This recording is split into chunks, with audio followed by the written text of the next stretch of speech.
roll of tape before I change my mind. So guys, this is one of my own personal cars for sale. I've owned the Cappuccino for 4 years, and I bought it after driving a friend's for 2 miles. I absolutely fell in love with it. So my first foray into Cappuccino ownership was buying a rusty one, which I had for 48 hours, thankfully, because done the usual obligatory, joined the owners group, and found this for sale, a rust-free Cappuccino, which I jumped on. I bought it the very next day, and I put the little red one up, and that went off to the, funnily enough, the man who was trying to buy it at the same time as me, so everybody was happy. Anyway, I've had this car for 4 years. It's been great fun, but I'm just simply not using it. I have this and an AutoZam AZ1, and between the two of them, there is a substantial amount of money now, which I can use for something else, which I have in mind. Anyway, so it is a 1991, and as I mentioned, it's rust-free. It's a Japanese import, came into the country in 1999. There is a ton of paperwork with it. In my ownership, I have had the timing belt replaced. I have had the wheels refurbished, back to the original powder coat faces with the diamond cut rim. The car came with a little boot spoiler on it, and I always felt that the front was missing something, so as early as, as recent as earlier on this year, I bought the front lip and had it professionally fitted and painted. It has a stainless steel exhaust, which was made by Billy at Free Flow, who makes a superb exhaust. It sounds brilliant. It's turbo back as well. It just, the character this little car has is just unbelievable, and that's predominantly down to the noise that it makes.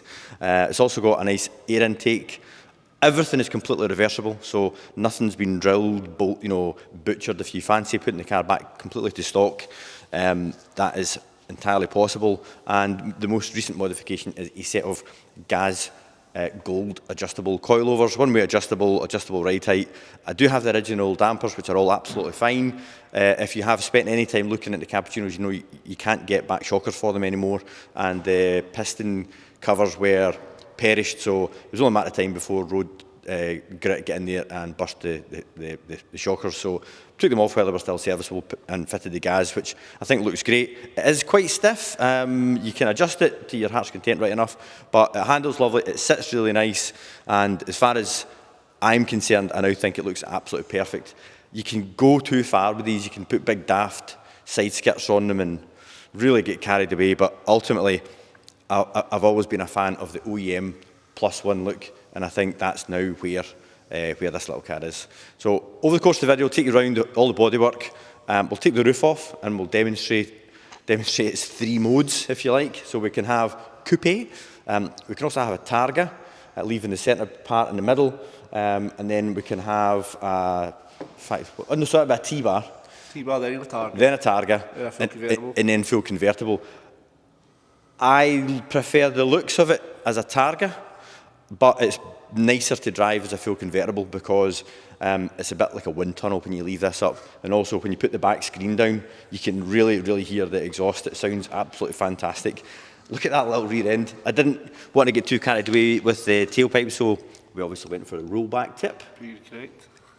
Exactly. The reverse light and the fog light fit perfectly in the little recess with the mesh. The spoiler, just everything. Now when I look at a standard one at the back, I just think they look completely unfinished. Forget the name of the silver, smoke silver or something, that you only got this in an import because all the UK cars were either solid red, which essentially goes pink, or just straight silver. As far as the originality of the car goes, this is the only panel that's been painted. We don't know why it was like that when we bought it, but it's not for rust. If you have a look, you can still see the original spot welds here.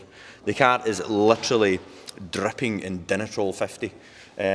When you see little bits up underneath the wheel arch, it looks brown, but that's because it's actually oil. So the older chap that I bought it from pumped it every single crevice full of, it was Dynax 50. That's what it was.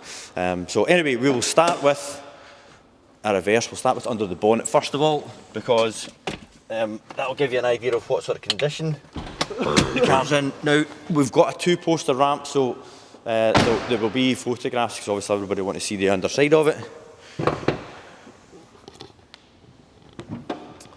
Didn't know your bonnet latch was. Which is amazing, because I've had this up and down that many times. So the first place they generally go under here is at the front of the chassis, the front of the runners here, just where it meets the front panel. As you can see, it's literally like new everywhere. And when I say everywhere, I mean the bolt heads, all the brackets. You know, I love this. That is to gap your plugs. I mean, that, I know it's dinky, but that is a proper engine. Yeah. It's got a little cold air intake as well, which makes the turbo sound awesome. Got a little closed recirculate dump valve in there as well. But if you to be told that cab is 2 years old, you would believe it. I mean, even look under here. Okay, so let's get the roof off. So for this, I might actually have to employ the help of my handsome assistant. Hi, Andy. So Andy, I'll unclip it, and if you can lift it off for me.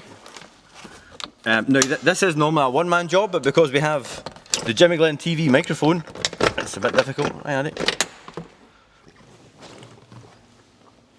I've also got all the roof bags to go with it. They're in the boot, which we'll show you in a little second.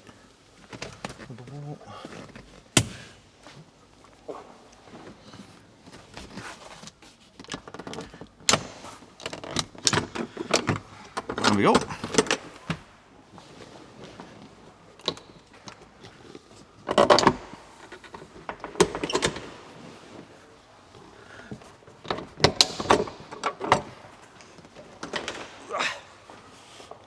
So personally, I think that is the car's best look. And if you want to go full convertible, you've got this little latch in here. So this goes over here. I'm just going to put this down. Yeah. And then, there we go. Now we're in full roadster mode.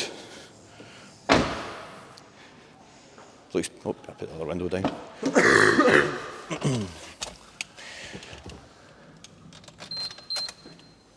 Typical Japanese.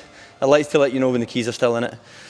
So if you bring the camera over, Spencer, and just let the folks see the condition of the inside. Now, these are leatherette, and they are really, really bad for cracking on the seat base. But as you can see, it really is in excellent condition. Now, guys, this is how the car's kept.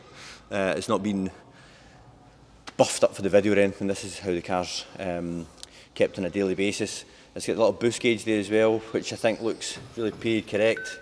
And the steering wheel, Love that steering wheel. the steering wheel's mega, it is.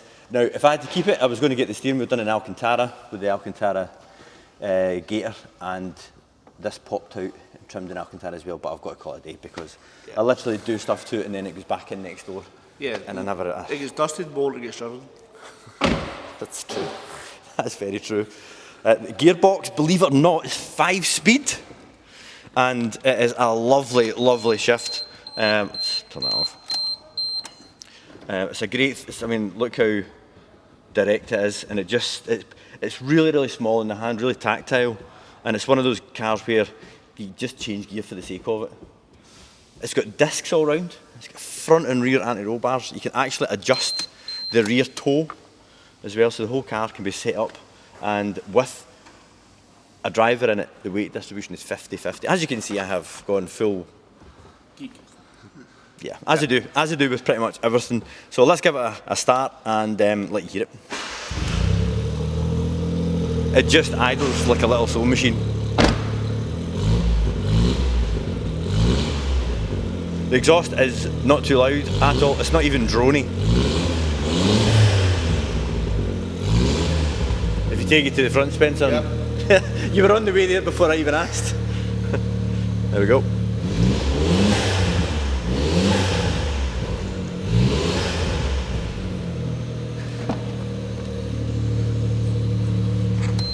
You know, we read many adverts for people that are selling cars, and they say, oh, I'm going to regret it. And XYZ, and I probably will.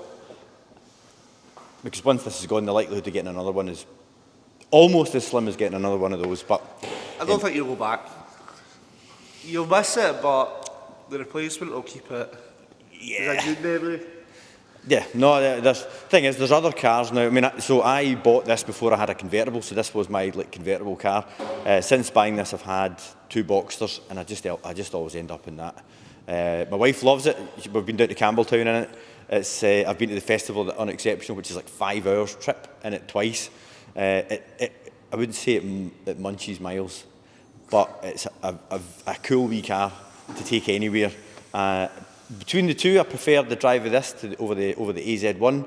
The AZ1 gets far more attention, but I just love the seating position in this. I love the gearbox, and I just think the whole car just feels better made than the AZ. But the AZ is the one that everybody seems to want to come and see. So, guys, that is the summary of my little Suzuki Cappuccino, which is now up for sale. We'll go with a fresh MOT. It's never had an advisory because it doesn't have any rust. It's got brand new tyres. I've just done an oil service on it this year. In fact, it was MOT'd last month when we took it out of storage. Yeah. So, short of another dust down, it is ready for its next loving owner, because it's clearly had nothing but owners that have loved it over its entire life. If you'd like to get in touch, you can reach the garage on 01236 77 9000. I don't really have another video that's anything like this to recommend, so I'll let YouTube do that. There'll be a video over there, and please consider subscribing. That way you'll not miss any more stock updates, and you can do that by clicking just over here. Thanks very much, guys, and I'll see you in the next one.